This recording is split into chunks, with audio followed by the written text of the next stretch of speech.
That's us connected. You're good to go. Okay, thank you. Good morning. It's time for us to make a start.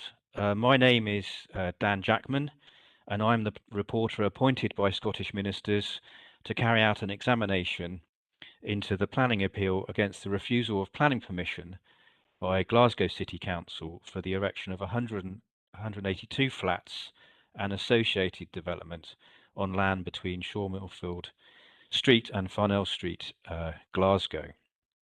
The purpose of this meeting is to discuss the procedural arrangements as set out in the circulated agenda, and I shall not allow any discussion of the merits of the case. Can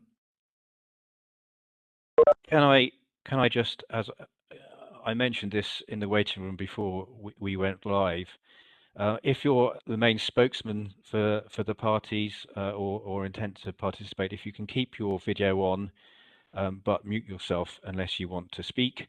If you're just observing proceedings or are unlikely to be called upon, if you can keep your video off and obviously muted. I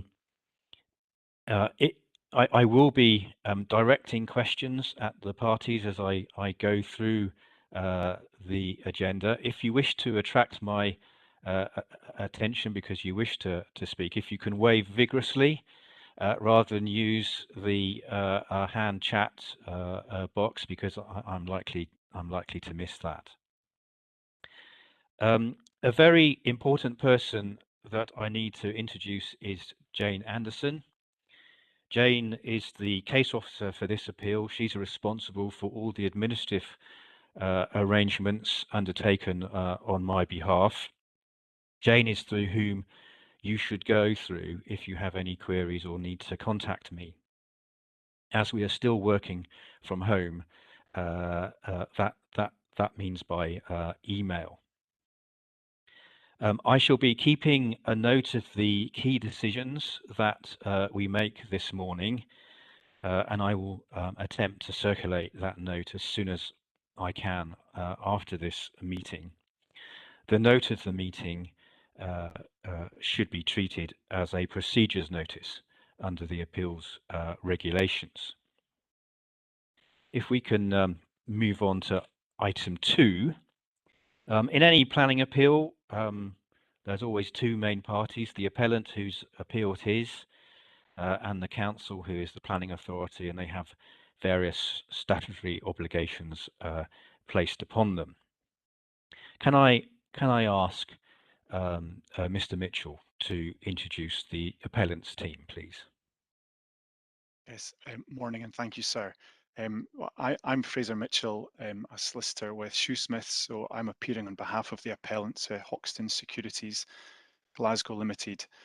Also attending the meeting this morning in an observing capacity are Nicholas Lopez and Steve McGavin, both planning consultants from GL Hearn, and also Paul Twynham, architect from Stallenbrand. Thank you. Mr. Ferguson, would you like to introduce the council's team, please? Yes, good morning, sir. My name is Peter Ferguson. I'm a solicitor with Harper MacLeod, and the council's team comprises Councillor Jane Morgan, Sarah Shaw, who is Head of Planning, and Martin Colgan, who is Legal Manager in the Chief Executive's Department. Okay, thank you. And Councillor Andrew, you also wanted to participate in today's meeting. Perhaps you could introduce yourself. Thank you very much. My name is Councillor Ken Andrew, and I'm the councillor for Ward 11 Hillhead. Sawmillfield and Farnell Street sit within Ward 11, so I have an interest in this meeting. Okay, thank you. And I understand it that you're acting as in an independent capacity. You're not part of the council's team as such. That's correct, Mr. Jackman. Yes. Thank you. And Mr. Leal, you indicated you wish to participate. Do you want to introduce yourself? Yeah, so I'm Martin Leal.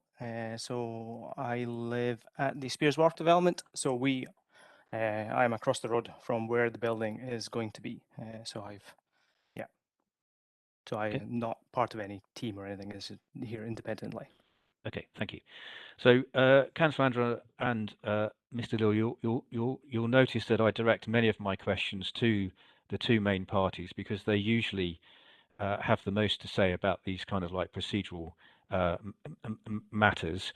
Don't think that that means I'm ignoring you. I always look to see if there's anything you want to say. And the last item on the agenda is an opportunity for you to ask me any questions about the process that you may have.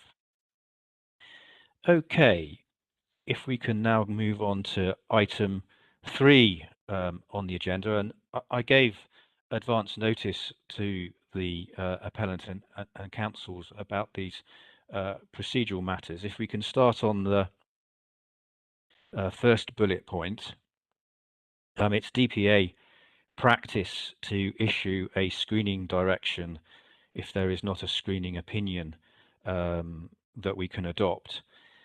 I think Mr. Ferguson has anticipated the question I was going to ask, but my understanding of the council's position is that a formal screening opinion was not requested or issued. Nonetheless, it's the opinion of the council that the proposal does not amount to EIA development because it does not fall within Schedule 1 or Schedule 2 of the EI regulations. And I just wondered, in making that judgment, did the council take into account that the area thresholds in Schedule 2 do not apply in a sensitive area? And under those circumstances, the ultimate test is whether the proposal is likely to have significant effects on the environment. So, Mr. Ferguson, any thoughts on that? Yes, sir. We have discussed this with the case officer and carried out further investigations. The case officer was aware of the sensitive area proviso. However, the view was taken that the development was adjacent to, but not within, the area covered by the scheduled monument designation.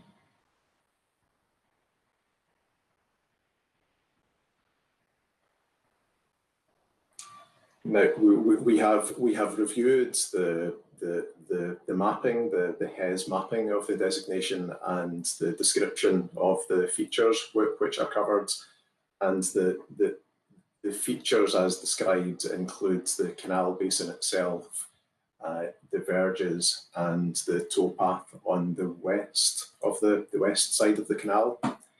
The council's view was that the embankment which relates, the embankment wall which relates to the towpath is not covered by the designation, and that's the basis on which the decision was taken. Okay. If however, the embankment was, the embankment wall was within the designation, then given that the development would involve works which would adjoin the wall, then that would move things into the sensitive area category. But the council's view was that the embankment wall was not part of the designation. So if I could briefly summarise, the council remains confident that this is not EIA development. Yes, but subject to the view that the embankment wall is not included. Perhaps that's something which might be checked with Historic Environment Scotland. Okay, we'll come back to that. Mr. Mitchell, any thoughts or comments on what you've just heard? Yes, sir, I agree with Mr. Ferguson and with the council's position. We've looked into this as well, and my understanding of the way that the regulations work is that you must be within the sensitive area, and following through the statutory definitions of sensitive area, it has to be within the scheduled area. Our conclusion on the Historic Environment Scotland position is the same as the council's. we further undertook some informal consultation with Historic Environment Scotland as part of the pre-application process, not the formal pre-application consultation process, but before it got to that stage, investigating with Historic Scotland or Historic Environment Scotland the extent of the scheduling, and they confirmed as part of that process that the wall did not form part of the scheduling. And I'd have to point out in fairness that that discussion was in connection with whether or not scheduled monuments consent would be required, but nonetheless the confirmation was given by HES at that time. Certainly the appellant proceeded on the same basis as the council. Okay, thank you for that. That's useful. I noticed in the circular to those regulations that it wasn't just whether it was within the scheduled monument, but being adjacent can also be a factor. I think I need to issue a screening direction, and I think under the circumstances I need some help from the parties. So I'm going to ask if you can provide me with written comments comparing the proposal with the criteria in Schedule 3 of the regulations, and put your position as to whether you think this constitutes EIA development or not. And if you can provide those, and if you've had previous comments and maps of scheduling, etc., would be jolly interesting and helpful too.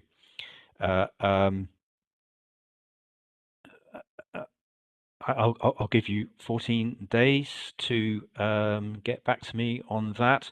But before I set a deadline, we'll wait to see other deadlines that are agreed in the rest of the agenda items, and we'll clarify that when we get to that point. Obviously, if I did decide that this constitute EI development, that would have very significant timetabling implications. So anything that we agreed today would have to be rearranged. But let's cross that bridge when we come to it. You're both confident that it's not, so perhaps that circumstances will never arise. If we can therefore move on to the second bullet point, and again I think Mr. Ferguson anticipated my question here.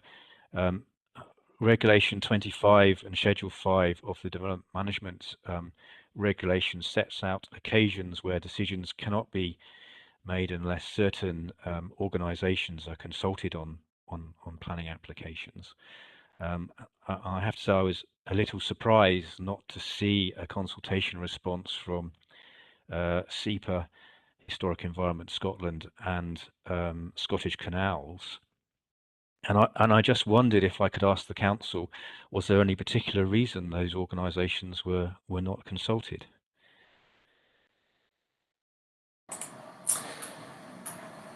So the only issue I've investigated is Historic Environment Scotland under, I think it's category 17 of Schedule 5. Perhaps Sarah Shaw may be able to pick up on the others, but in relation to Historic Environment Scotland, this does appear to be an oversight because the criteria involve it's the site of the scheduled monument itself or its setting. So the previous planning application and permission for the student accommodation did involve consultation, and for that particular development, Historic Environment Scotland had no comment. But of course, it's different development. So the council's view is that HES should have been and should be consulted.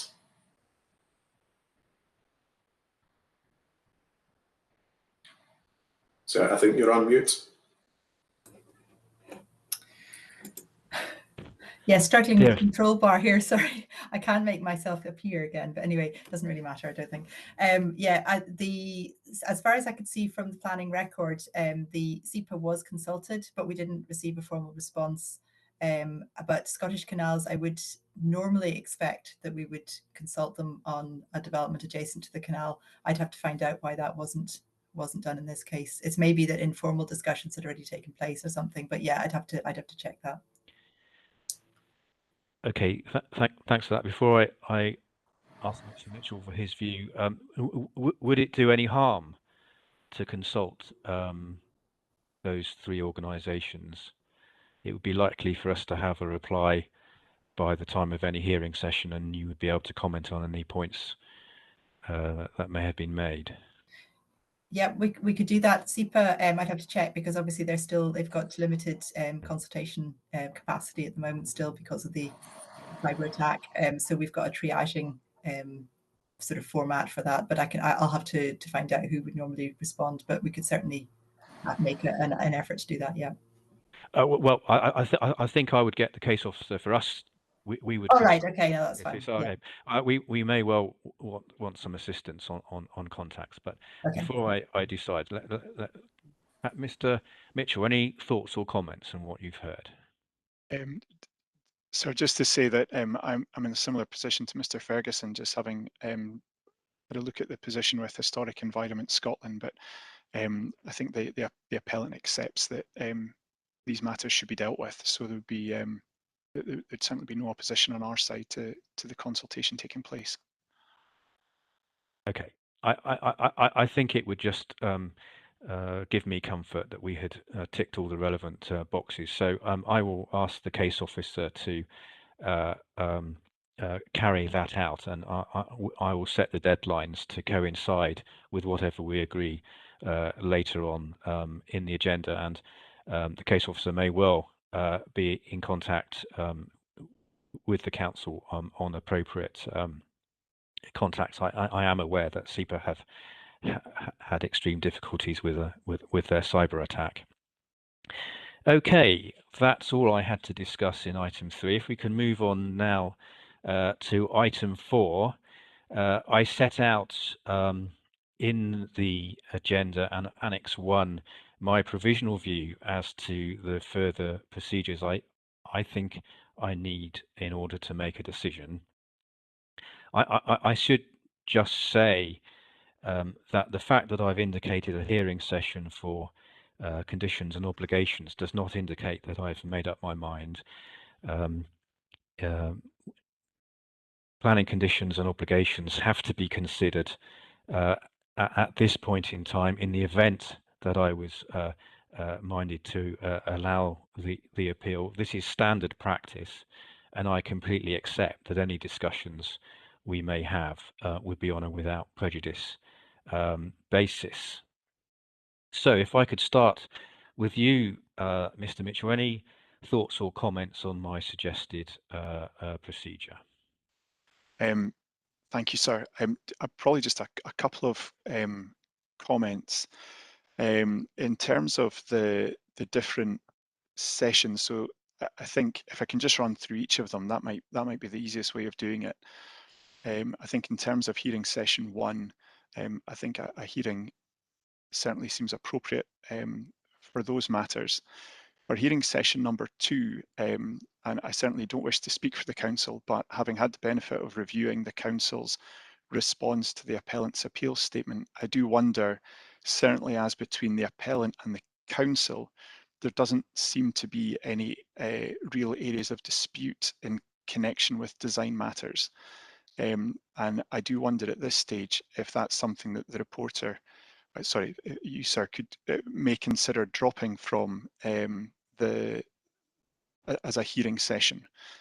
In terms of hearing session 3, I think it would be helpful to keep that as a hearing session at this stage. But again, I think as time goes on and perhaps after the hearing statements are submitted, we might find ourselves in a position where the appellant and the council are actually, or maybe quite closely aligned in terms of planning conditions and planning obligations in the event that you were minded to grant planning permission. So it could be in due course that there's no need for a hearing session there, but I suspect we should retain it at the moment. The other query that I had, and it may be one that could fit into the policy section, was in connection with housing land supply.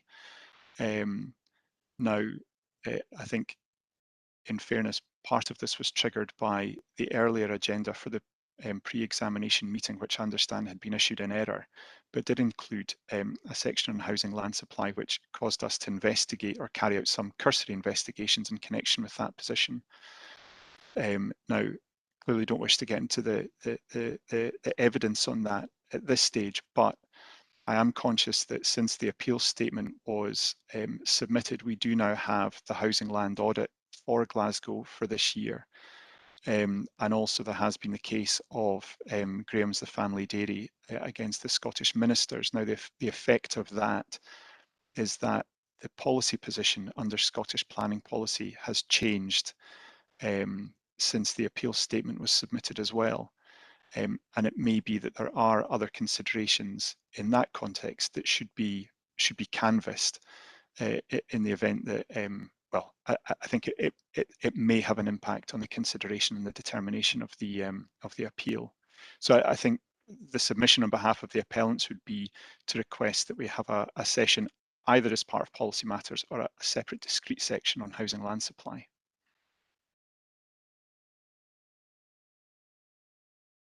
Okay, thank you for that. Mr. Ferguson, any thoughts? Using the same running order as Mr. Mitchell, in policy session, hearing session 1 covers the policy matters identified to date. Under hearing session 2, the council's reasons for refusal relate to bullet points 2 and 3, but not to 1 and 4. So the council's case as it stands at the moment is in relation to bullet points 2 and 3, but of course, sir, if you wished the other matters to be addressed in the hearing session, the council would of course participate. On conditions and obligations, I think there is scope for the council and the appellant reaching conclusion, agreement, or something close to agreement. But if there were any remaining conditions, then I think these could be dealt with in a very brief conditions and obligations session tacked on to one of the other sessions. On the final matter of housing land supply, I did have a brief discussion with Mr. Mitchell yesterday, and at that stage the suggestion was that it might be appropriate further to be further written submissions on the issue of housing land supply, which seemed a good idea and something the council would be keen to do. I haven't taken instructions on whether or not a hearing session would be appropriate. Okay, thank you. I will invite Councillor Andrew and Mr. Leal to comment in a moment, but perhaps I can just add some observations on those. In the real world, all these things are interrelated. So in my head, when I don't know whether this is going to be 3 mini hearing sessions or 1 big hearing in 3 parts.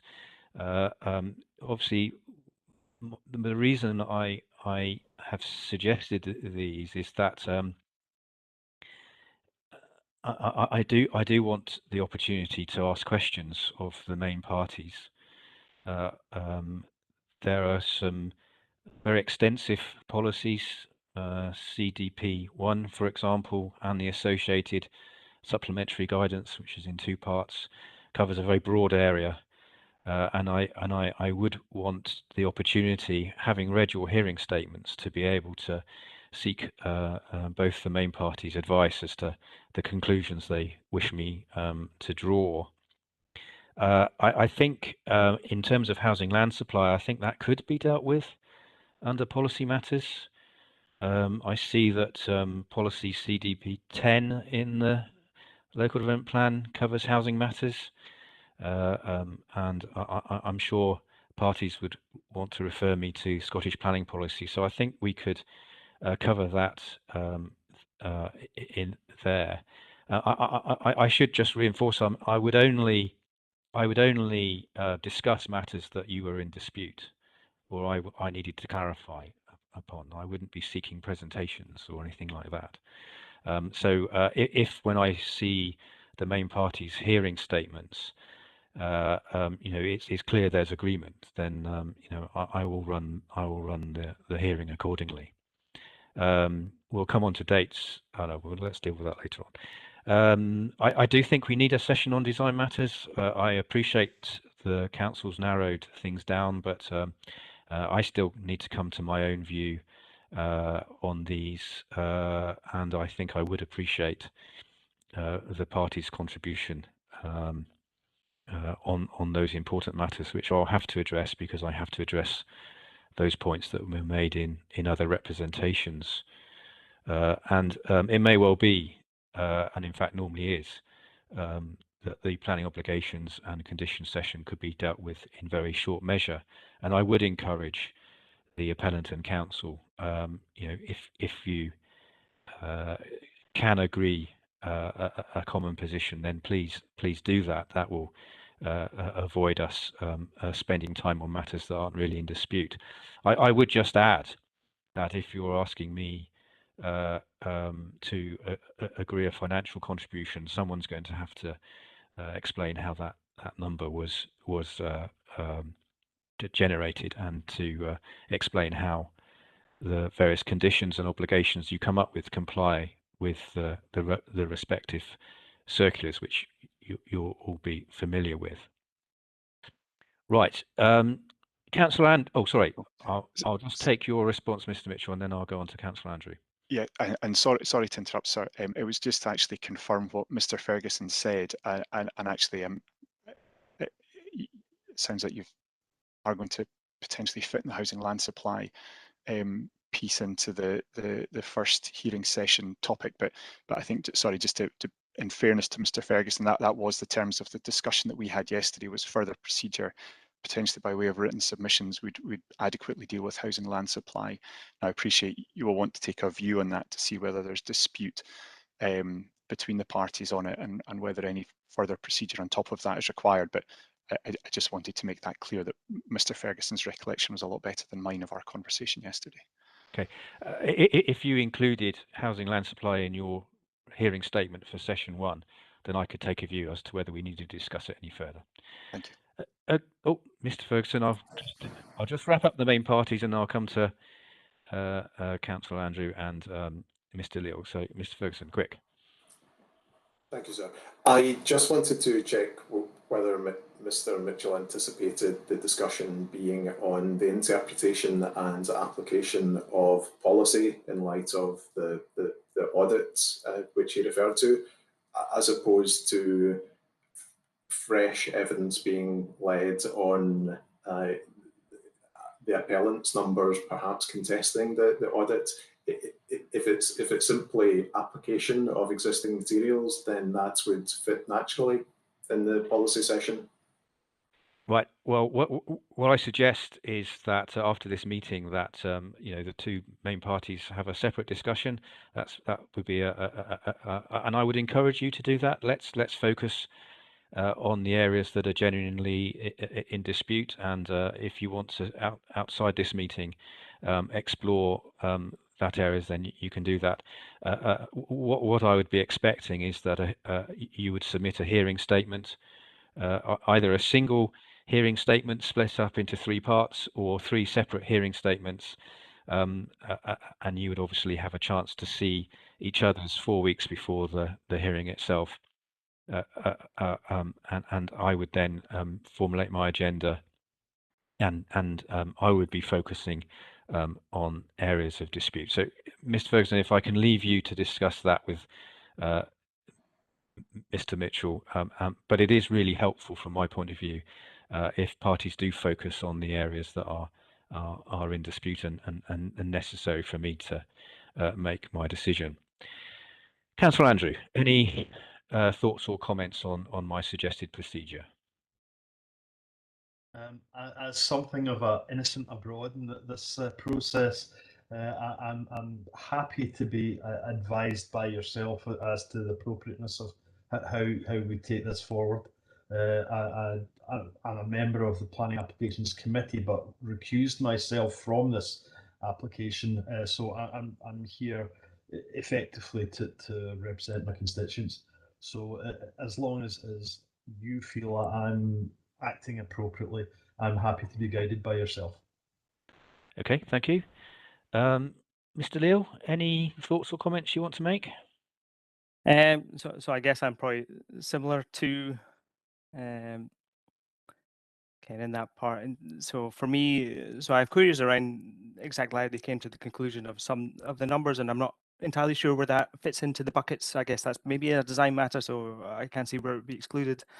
And then similar with the policy matters, probably exactly how they raised when they were doing development and where it landed. So I think it's probably fine. I don't really know exactly what you do in each of these sessions, but I trust that you've covered everything off in terms of what's been submitted. So. Okay, thank you.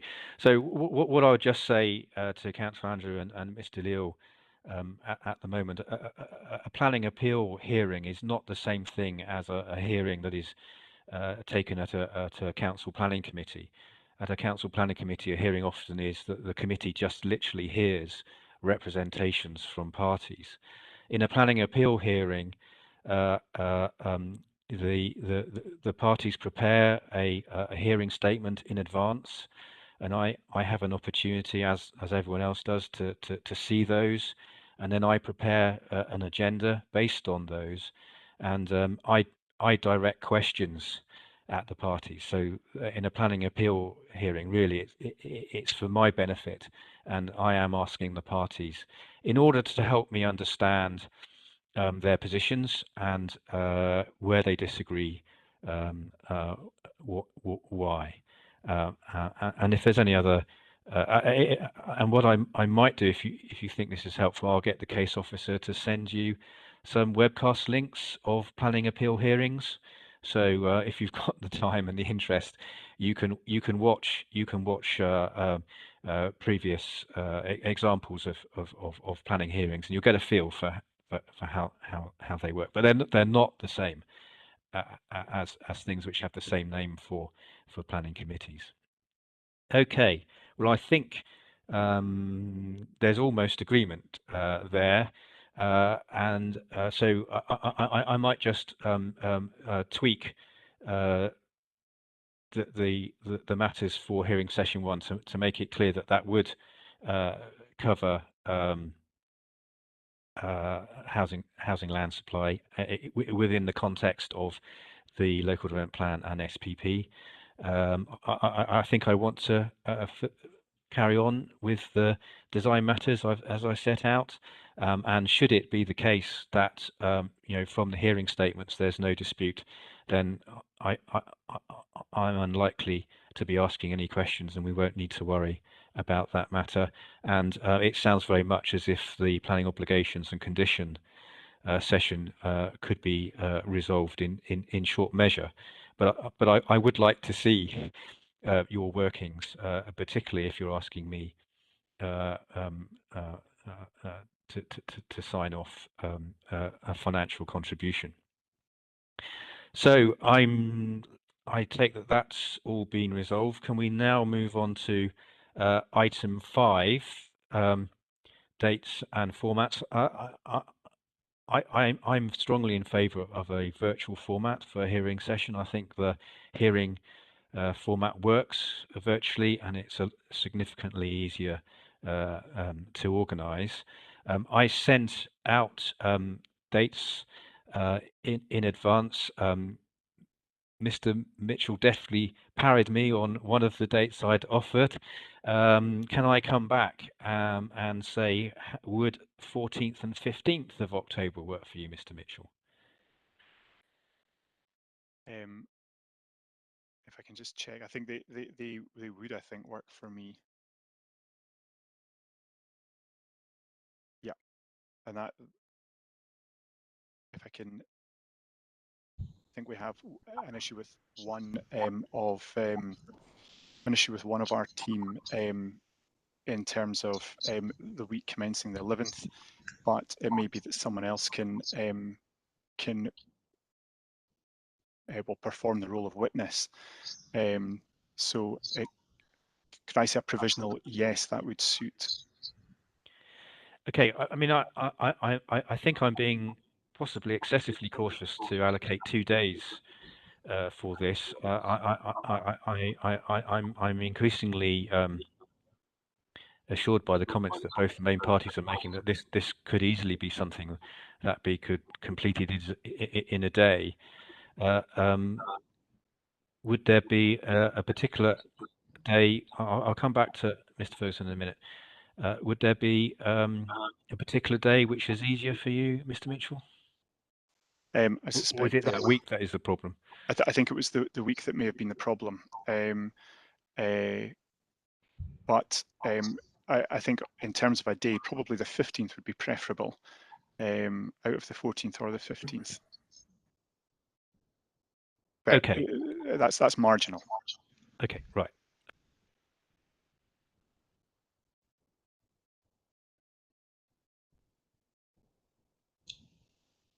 Sir, I think you may have gone on to mute. Thank you. For those unfamiliar with these kinds of meetings, trying to set the date is always the most complicated thing. So I've heard from Mr. Mitchell he might be able to make the 15th. Shares my view that probably a day is enough. Mr. Ferguson, any thoughts? Yes, Councillor Morgan had difficulties with the 2 original dates, the 12th and 13th, and I had canvassed availability for further dates, but not specifically for the 14th and 15th. Councillor Morgan? Yes, that week is the week of council recess, and it's not that it affects me, but it's school's half term. So the week is difficult for me because I had planned to be away. So I would prefer a later date, but if necessary, I could possibly do the 15th. As I say, that is the week of council recess, where we will have been sitting from the beginning of August up to December. So that was a week where councillors may hope to not be working as a councillor every second of the day. Right. Well, I'm going to push things. I'm keen to push the timetabling of this to try and resolve things as soon as we can, and I'm taking that as it's not a fatal date. Mr. Councillor Andrew, any thoughts? I mean, obviously, I would similarly hope to be in recess during that week. However, I've no plans to be away. So, in terms of the dates that were proposed, perhaps the 14th, 15th, I don't have any problem. But clearly, I would wish to support my council colleague, and alternative could be found, which would work better for Councillor Morgan.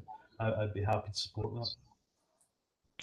I mean, if it needs to be, and it can be the 15th, I could try to accommodate that. Okay. I'll just hear from Mr. Leal. Any thoughts, Mr. Leal? Either day is fine for me. Okay. So. Right. So if I can summarize things, 15th is a possibility, but not ideal. I'm afraid I have a problem with week beginning the 18th and the 25th because I have another hearing session. I could do the week beginning the 1st of November. So, Mr. Mitchell, would the week commencing 1st of November be preferable to you? It would probably now, due to recent information that I've just received, as these things tend to go out, I'm in a room in my office, and I'm in a separate WhatsApp group to have communication with the the team, and I've got confirmation from everybody that the 15th would be fine for us. That would probably be our preference, although I understand the council's concerns. But in terms of the 1st of November, we would also be available then. Okay, Mr. Andrew, Councillor Andrew is waving. Was the week commencing 1st of November suit? Certainly, I've got a very full diary on the 1st of November now. I would suggest Councillor Morgan probably has something very similar. And so in some respects, perhaps the 15th of October would be the better date, certainly as regards my diary. Okay. Mr. Ferguson, any thoughts on the week commencing 1st November? Yes, unless I have taken this down incorrectly, Councillor Morgan would have been available on either the 1st and 2nd of November or jumping forward to the 11th and 12th of November.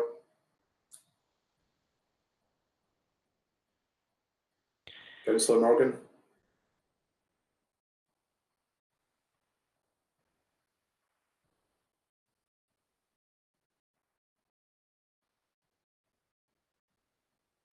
Right. Well, this is always a difficult thing, and it's not always possible to get everyone to get the perfect date without things going very far into the future, which I'm not prepared to do. So I think we should plan on the basis that it will be the 15th of October, and we will seek to. And I'm partly confident we can resolve this in one day. So that will be the basis for that. If we can then move on to item 6, I'm going to assume based on our current discussion that the appellant and counsel will wish to attend all 3 of the hearing sessions.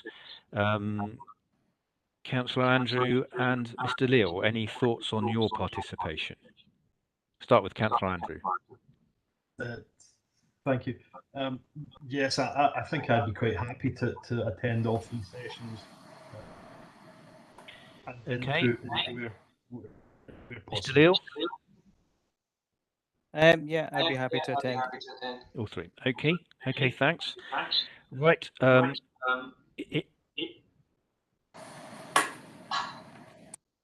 Okay. I was just getting a bit of feedback there. I thought someone was wanting to come in. So what I would find helpful for those taking part in the hearing sessions is to submit a hearing statement. And as I said previously, that could just be one statement set out into 3 parts, or it could be 3 separate hearing statements addressing the matters set out in Annex 1. And we now know that would also include housing land supply in relation to the policy matters. Obviously, I have all the material that is on our website already before me, so there's no point in repeating previous submissions, but it would be helpful to me where you're relying on current submissions to signpost those so that I can find them. Hearing statements should be submitted 4 weeks before the date of the hearing session, and we've gone to the 15th. So taking into account that our office is closed, if we said the 20th of September, close of play on the 20th of September, is that agreeable? Yes, sir, from the appellant side, yeah. Okay, and we'll also use that as the same deadline for any comments on the EIA situation.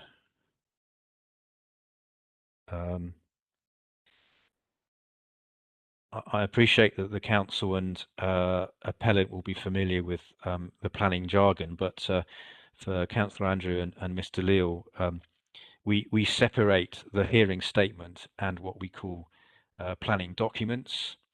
So a planning document is any publication, photograph, map, plan, research paper, etc., that supports the points you're trying to make in your hearing statement. Those should be kept separate and but obviously properly cross-referenced so that I can find them.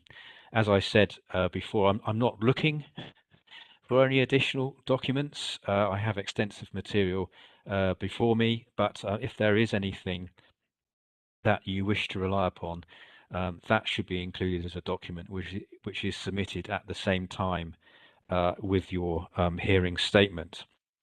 Your hearing statement and documents should be submitted electronically to the case officer.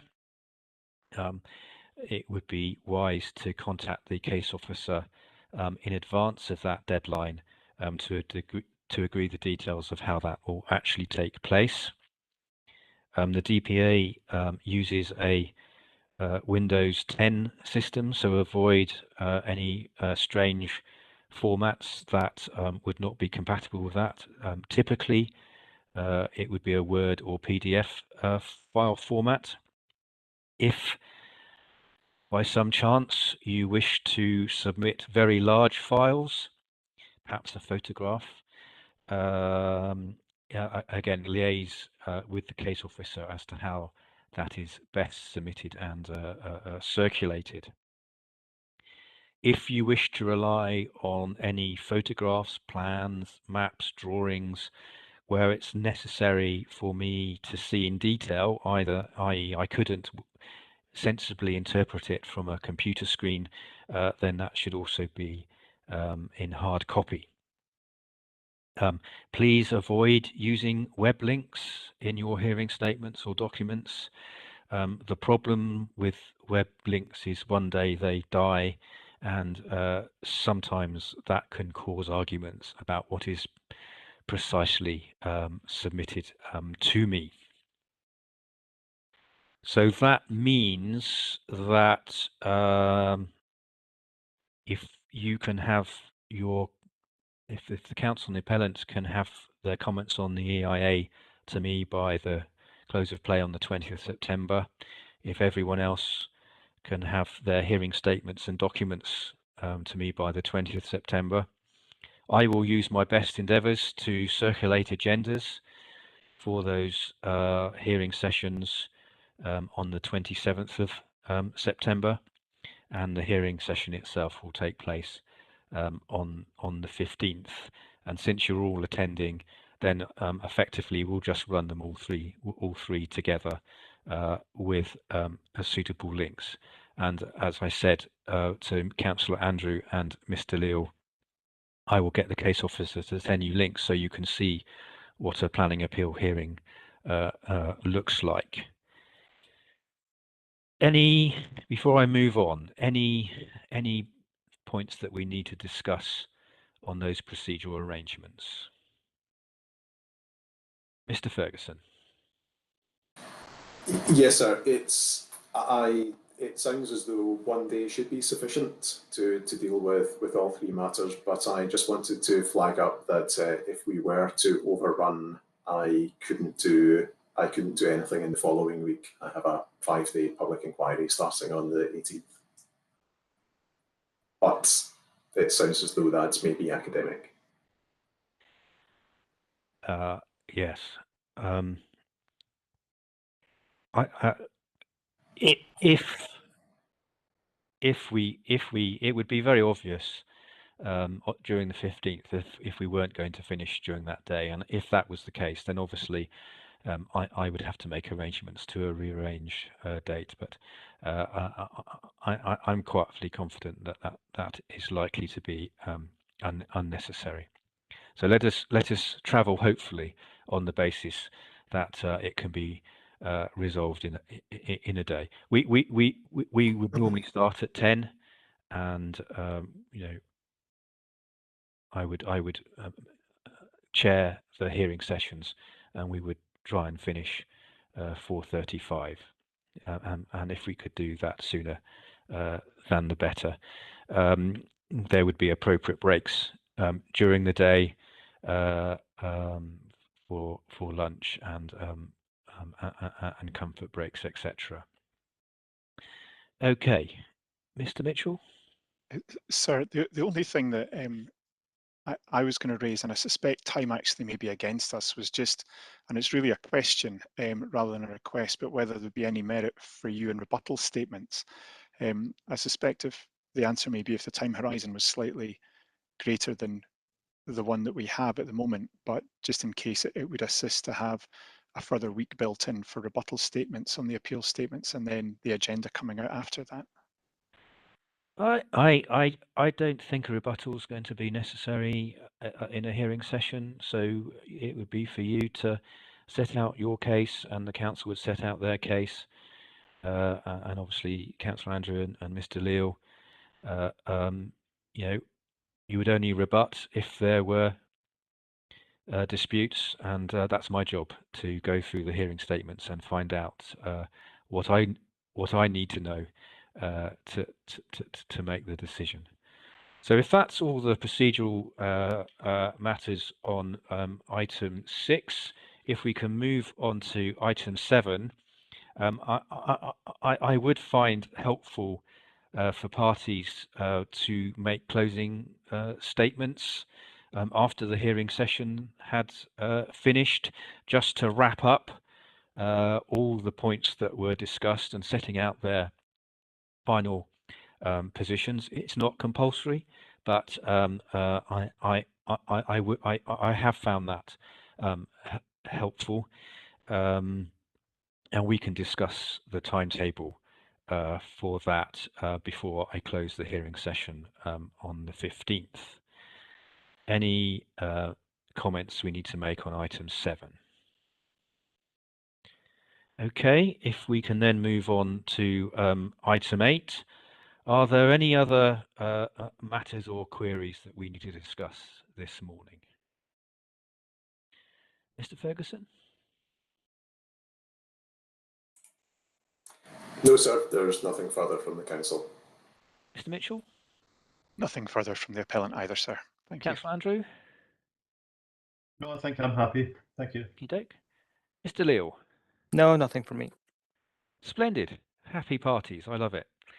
Right. That's that then. Thank you for your participation today. The case officer will be in touch, and obviously I'll be sending out the note of the meeting. And I'll next see you on the 15th of October. So thank you very much, and I will close this meeting. Thank you. Thank you very much. Thank you. Thank you.